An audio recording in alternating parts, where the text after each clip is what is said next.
देर रात तक काम नहीं कर सकते हैं। हमेशा से ये डर बना रहता है कि कब क्या होगा क्या नहीं होगा। हम लोगों के पेरेंट्स खुद ही ये मना करते कि रात में ज़्यादा मतलब ड्यूटी नहीं करना है, तो हम लोग अपने आप को सेफ नहीं महसूस होते हैं। 78 हम लोग ज़्यादा सेफ महसूस नहीं कर पाते हैं अपने आप को। जब तक हम लोग की सेफ्टी नहीं हुई तब तक हम लोग बाहर कैसे निकल पाएंगे। डॉक्टर दीप ज्योति। साल आज़ादी के बाद भी आज बेटियां सुरक्षित नहीं है। वही तो शर्मनाक की बात है, शर्मसार कर दिया पूरा भारत को इस तरह से जो ये हुआ है। अभी तो हम लोग यहाँ पे आए हैं, यहाँ से फिर चले जाएंगे, लेकिन ये और कुछ होगा भी नहीं, ये भी पता है हमको कि कुछ होना जाना है नहीं। लेकिन गवर्नमेंट से बस एक ही गुजारिश है कि लड़कियों को सेल्फ डिफेंस के लिए सेल्फ प्रोटेक्टिव बनाए। गवर्नमेंट से बस यही गुजारिश है। हर एक स्कूल में, हर एक कॉलेजेस में, लड़का हो या लड़की, सबको मेंटली प्रिपेयर किया जाए कि इस तरह की जो है घटनाएं नहीं हो। और हर एक स्कूल, हर एक कॉलेज में मार्शल आर्ट की सुविधा दी जाए लड़कियों को खास करके, कि आगे इस तरह से जब तक ये नहीं होगा ना, ये होता ही रहेगा। क्योंकि अब क्या कर रही हैं, जब हो गया तो अब क्या कर रही हैं? अब क्या होगा? अब करने से क्या फायदा? कुछ नहीं हो सकता। गवर्नमेंट से बस एक ही गुजारिश है कि वो लड़कियों को सेल्फ डिफेंस के लिए कुछ नया ऐसा कानून बनाए जो कि लड़के अभी भी गली चौराहे यहीं पे कौन से किसके नज़र में किस तरह का दरिंदा बैठा हो, कोई हम लोग जानते हैं? नहीं जानते हैं, ये चीज़ को नहीं देख सकते हैं। इसलिए बस एक ही छोटी सी गुजारिश है गवर्नमेंट से कि मोदी जी या फिर जो भी हमारे प्रधानमंत्री हैं ना, वो तो उनसे ये गुजारिश है कि बेटी पढ़ाओ बेटी बचाओ, इस तरह की बहुत सारे स्कूल में योजनाएं, हर चीज़।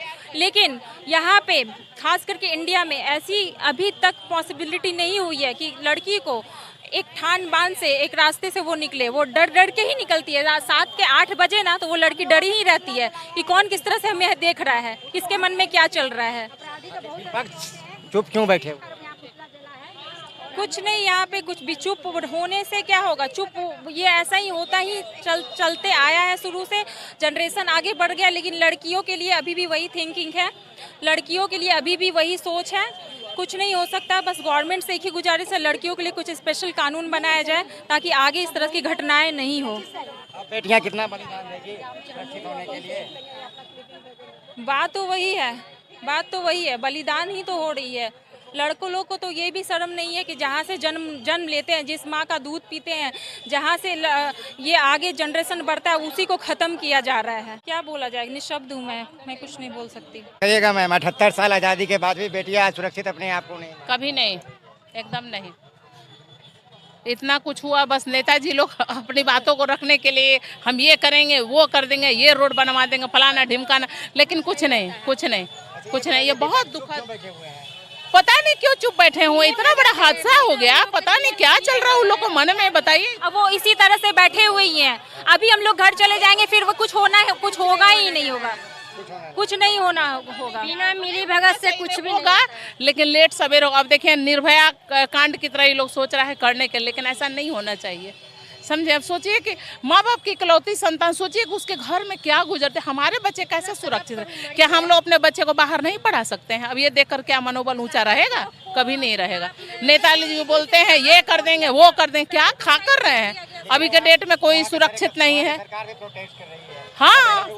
हाँ, अभी सुनने में आया कोलकाता में अभी कर्फ्यू लागू हो, तो उसे क्या होगा? नौटंकी मेलोड्रामा करने, इस पर एक्शन लिया जाए। उसको तिल के मारना चाहिए। इतना मारो जिसका कोई जवाब नहीं है। लेडीज के आगे दे दीजिए। जितना गवर्नमेंट से कोई उम्मीद नहीं किया जा सकता, कुछ भी उम्मीद नहीं कर सकते हैं। उन लोगों से कुछ भी उम्मीद नहीं किया जा सकता कि आगे हम लोग के लिए कहीं कोई सेफ्टी रहेगा। कुछ नहीं होगा। पॉइंट हो जाएगा, उसके बाद आएगी पुलिस।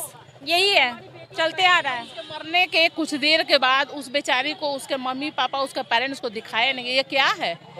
हाँ, कुछ नहीं, वो भी सही से नहीं। उसको धज्जे दे, चिथड़े, उसको एकदम चिथड़े निकल गए हैं, लेकिन उसे पेरेंट्स को मुंह बंद कर दिया जाएगा। बहुत दिन के बाद उसियों को बहुत नीचे नज़र से देखा जाता है। इसका कहीं ना कहीं सोसाइटी में भी जिम्मेदार है, क्योंकि अगर ये एक प्रूफ है कि वो ऑन ड्यूटी थी। अगर वो ऑन ड्यूटी नहीं रहती तो एक अलग ही व्यू हो जाता। ये भी बता रहे हैं। हाँ, वो ऑन ड्यूटी थी, नाइट में ऑन ड्यूटी थी, नहीं तो उसका एक और ही व्यू आता। ठीक है ना? तो यहाँ पे ये भी है।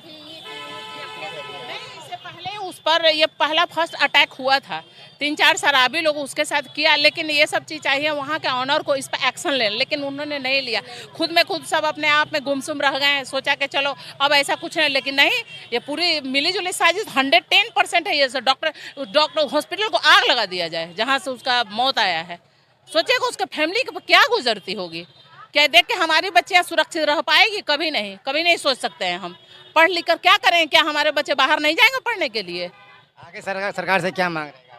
एकदम उसको एकदम कड़ी से कड़ी सजा, जो जिंदगी भर उसके पूरे फैमिली याद रखे, ऐसी सजा उसको मिलनी चाहिए। ऐसा ही नहीं कि देन एंड देयर मौत दे दे, नहीं, तिल तिल कर मारो, ऐसी होनी चाहिए।